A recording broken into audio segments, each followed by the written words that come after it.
We shot this one yesterday with only 12 cameras. If I go to the library, I open I think it's the best one we did. And let me show you the frames. It's just 12 images. And these are the original shots. And I worked on them a little bit in Lightroom. I exported and then I brought everything into the Gaussian Splat module.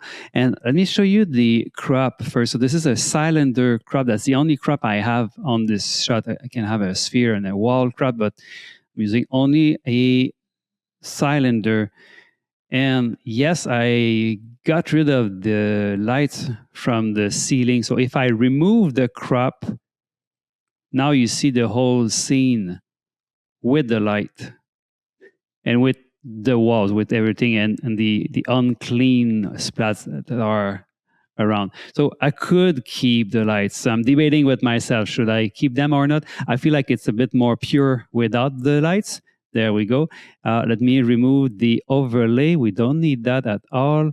And I can expand here so we have a larger view. I can also double click and then we have the whole screen to play with the splat. So again, it's just 12 cameras, but it's very easy to create a decent loop because we're moving from camera 1 to 12 automatically. I can probably show you what it looks like from the anchors at the top here. We have the view of the 12 cameras. And then from the keyframes, I have only 5 keyframes. And first one is on camera 1, and then camera 12, camera 1, 12, and 1.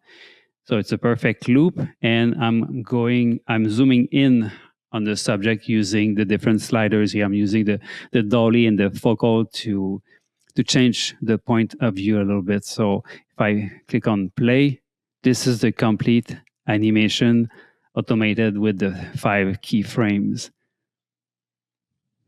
Zooming in and then zooming out again.